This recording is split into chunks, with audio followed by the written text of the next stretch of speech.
पंजाब में फ़ज़ाई आलूदगी की शिद्दत बरकरार, कारोबारी ज़िंदगी शदीद मुतासिर। लाहौर पाकिस्तान का आलूदा तरीन शहर, दुनिया में दूसरे नंबर पर। कुछ देर पहले air quality index 416 record. Peshawar मुल्क का दूसरा आलूदा तरीन शहर, AQI 273। मुल्तान का तीसरा। रावलपिंडी का फ़ज़ाई आलूदगी में चौथा नंबर। सुबह भर में इंटर तक स्कूल 17 नवंबर तक बंद। कई इलाकों में खिलाफ वर्जियाँ। मनामा में निजी स्कूल खुले हैं। रात गए मोटरवेज के कई सेक्शन बंद कर दिए गए। धुंध की सूरत हाल में बेहतरी के बाद मोटरवेज खोल दी गईं। लाहौर हाई कोर्ट के हुक्म पर धुआं छोड़ने वाली गाड़ियों के खिलाफ कार्रवाइयाँ। 3153 गाड़ियों को 63 लाख के जुर्माने। ट्रैफिक पुलिस के मुताबिक 1663 मोटरसाइकिलों के चालान। 536 को बंद कर दिया गया। इस्लामाबाद और खैबर पख्तूनख्वा में ज़मीन लरज़ उठी। पेशावर, सवाबी, दीर, एबटाबाद, मानसेहरा में ज़लज़ले के झटके। मर्दान, हंगू, चित्राल में भी ज़लज़ले की शिद्दत 5.3 रिकॉर्ड। मरकज़ को हिंदुकश का इलाका था। ज़लज़ला पैमा मरकज़ के मुताबिक ज़ेर ज़मीन गहराई 220 किलोमीटर थी।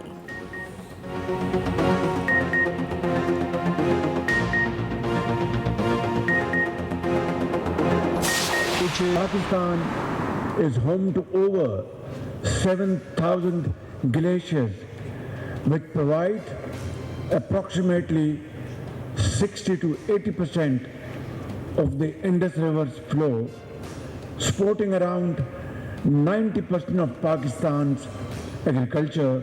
It is estimated that out of these, 33 are at high risk of outburst flooding, putting at risk the lives of over 7 million people.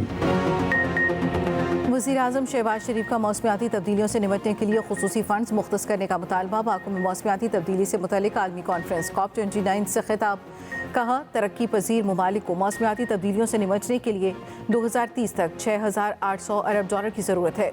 Pakistan को माज़ी करीब में 2 तबाहकुन सैलाबों का सामना करना पड़ा। सैलाब से होने वाले नुकसानात से नहीं निकल सके। तरक्की याफ्ता ममालिक को आगे आना होगा। UN फ्रेमवर्क पर अमल करना होगा।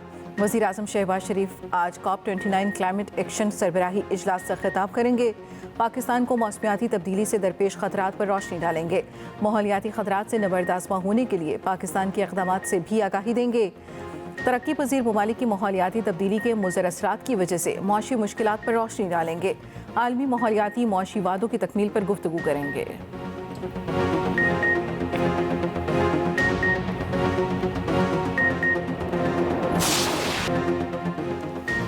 रातों रात स्मॉग को ठीक नहीं कर सकते।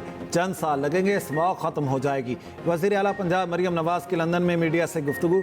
कहा, स्मॉग का मसला कोई आज का नहीं, हर वो इक़दाम उठा रहे हैं जो उठा सकते हैं। इन इक़दामात से आने वाले सालों में स्मॉग कम होगी। अफसोस है किसी ने इस संजीदा मसले पर पहले तवज्जो नहीं दी। उम्मीद है पाकिस्तान मुश्किलात से निकलेगा।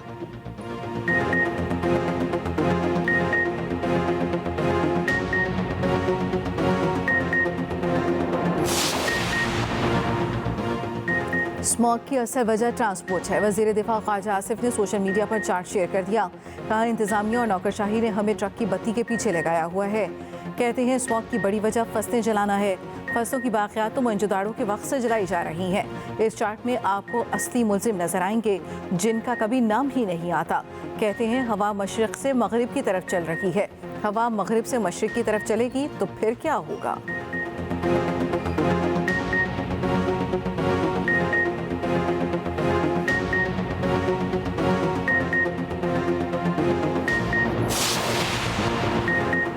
स्मॉग से परेशान लोग कराची आ जाएं। बिलावल भुट्टो जरदारी का एक्स पर पैगाम। चेयरमैन पीपल्स पार्टी ने एयर क्वालिटी इंडेक्स का चार्ट भी शेयर किया।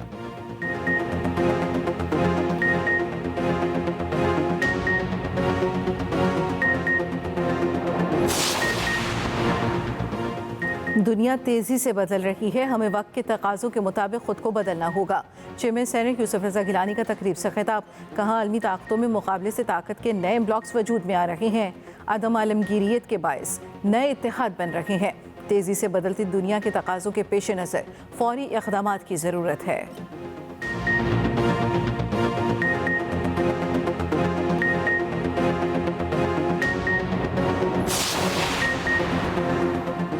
टैक्स हदफ नाकामी पर IMF प्रोग्राम सहमाही जायज़ों से मशरूत होने का इम्कान। IMF मिशन पाकिस्तानी मईशत का जायजा लेने के लिए पाकिस्तान में मौजूद है। IMF ने कर्ज प्रोग्राम के लिए 40 शराइत आयद की थीं। पाकिस्तान $7 अरब बेल आउट पैकेज में से 1 अरब की पहली किस्त ले चुका। रोजनामा एक्सप्रेस और एक्सप्रेस ट्रिब्यून की रिपोर्ट के मुताबिक बाकी $6 अरब के लिए सहमाही या शशमाही जायज़ों को मुकम्मल करना होगा। पाकिस्तानी हुकाम का कहना है कि सहमाही जायज़ों के हवाले से अभी हतमी फैसला नहीं हुआ।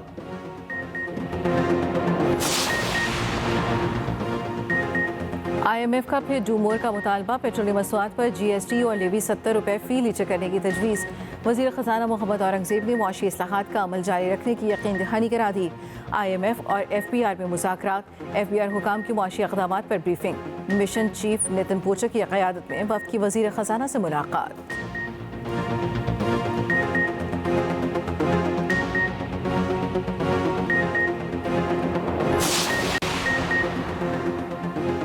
पाकिस्तान क्रिकेट बोर्ड के ICC को लिखने खत की तफसीलात सामने आ गई।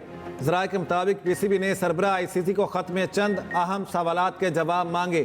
पूछा बताया जाए BCCI ने भारतीय टीम के पाकिस्तान न आने की कब इत्तला दी? क्या भारत ने ICC को अपने इनकार से तहरीरी तौर पर आगाह किया? भारत ने तहरीरी तौर पर दौरे से माजरत की तो उसकी क्या वजूहात बयान की?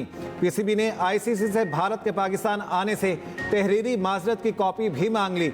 ICC की जानिब से भारत को टीम भेजने से इनकार पर क्या जवाब दिया गया? पाकिस्तान क्रिकेट बोर्ड तमाम सवालों के जवाब लेने के बाद कानूनी मशवरा करेगा। PCB की आइंदा का लाएअमल तरतीब देने के लिए हुकूमत से रहनुमाई लेगा। ICC की जानिब से भारत का इनकार तस्लीम करने का सख्त रद्द-ए-अमल दिया जाएगा। पाकिस्तान चैंपियंस ट्रॉफी में भारतीय टीम के साथ कोई मैच नहीं खेलेगा। नवाज शरीफ का भारत को क्रिकेट टीम पाकिस्तान भेजने का मशवरा। जेनेवा से लंदन पहुंचने पर मीडिया से गुफ्तगू करते हुए कहा, भारत को अपनी टीम पाकिस्तान भेजनी चाहिए। लोग भारतीय टीम को पाकिस्तान में खेलते देखना चाहते हैं। भारत समेत तमाम हमसायों से अच्छे ताल्लुकात होने चाहिए। सदर नून लीग की सियासी मुखालिफिन पर कड़ी तनकीद। कहा, बदतमीजी के कल्चर की बुनियाद एक जमात ने रखी। अगर आपकी किस्मत में एहतजाज लिखा है तो अच्छे तरीके से करो। नौजवानों को गाड़ियों के पीछे भागने पर लगा दिया है।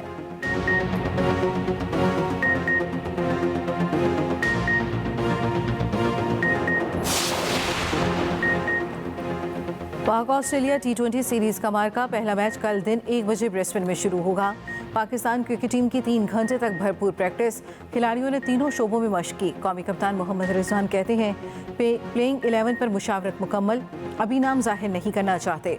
ऑस्ट्रेलिया में कंडीशंस आसान नहीं, बेस्ट 11 ही मैदान में उतारेंगे। बोले चैंपियंस ट्रॉफी के मामलात का दायराकार PCB का है। टीम इंडिया पाकिस्तान आएगी तो वेलकम करेंगे।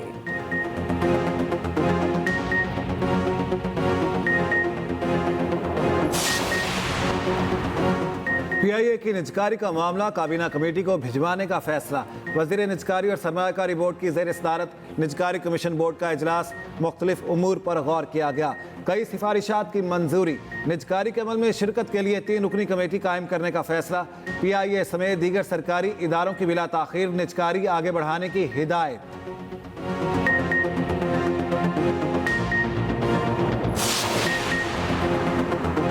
190 मिलियन पाउंड रेफरेंस पर अडियाला जेल में आज फिर समाअत होगी। गुज़िश्ता समाअत पर प्रोसिक्यूटर जनरल ने कहा था कि मुल्ज़िमान अदालत में मौजूद हैं, इनके 342 के बयान रिकॉर्ड किए जाएं। PTI वकील फैसल चौधरी ने जवाबात के लिए वक्त देने की इस्तदा की थी। बानी समेत PTI रहनुमाओं को एक और केस में रिलीफ। बानी, असद कैसर, सैफुल्लाह नियाज़ी, शेख रशीद और दीगर दफ़ा 144 खिलाफ वर्जी केस से बरी।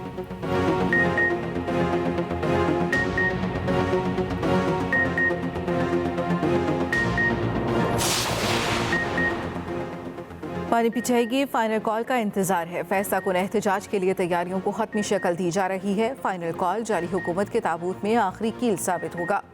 मुशीर इत्तेहाद KP बैरिस्टर सैफ कहते हैं PTI रहनुमाओं की गिरफ्तारी हुकूमत की हवास बाख्ती जाहिर करती है। जारी हुकूमत कुछ भी कर ले, इनका आखिरी वक्त आन पहुंचा। बानी की रहाई समेत मैंडेट चोरों का कड़ा एहतसाब होगा।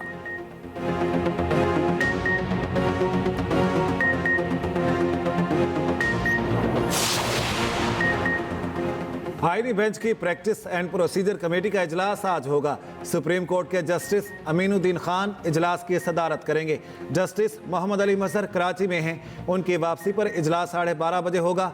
जस्टिस अमीनुद्दीन खान की सरबराही में पहला 6 रुकनी आईनी बेंच तश्कील। आईनी बेंचेस 14 नवंबर से मुकदमात की समाअत करेंगे।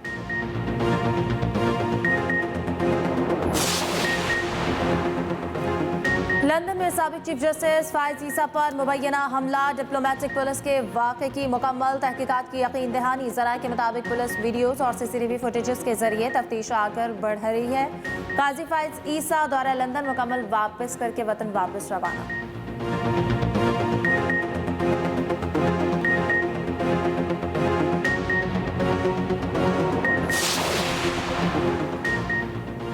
सिंध हुकूमत कराची के शहरियों को जदीद सफरी सहूलियात की फराहमी के लिए पुराज़्म रेड लाइन और येलो लाइन BRT मनसूबों पर तामीराती काम तेज़ करने की हिदायत। सीएम वज़ीर शर्जील इनाम मेमन की ज़ेर सदारत महकमा ट्रांसपोर्ट का अहम इजलास। शर्जील इनाम मेमन ने कहा, जदीद तरीन डिज़ाइन पर मुश्तमिल BRTs शहरियों को नाकाबिल यकीन रिलीफ फराहम करेंगे। दोनों मनसूबों की तकमील से शहरियों के लिए सफ़र आसान हो जाएगा।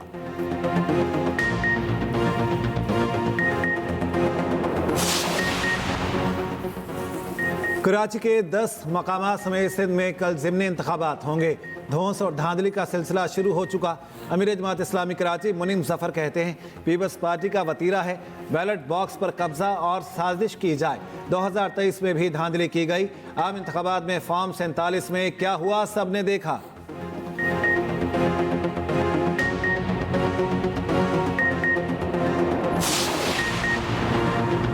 पाकिस्तान स्टॉक मार्केट में तेजी, कारोबार के आगाज में इंडेक्स 150 से ज्यादा पॉइंट्स की कमी, 93,400 की सतह पर ट्रेडिंग। दूसरी जानिब इंटरबैंक मार्केट में डॉलर 15 पैसे सस्ता 277 रुपए 77 पैसे की सतह पर आ गया।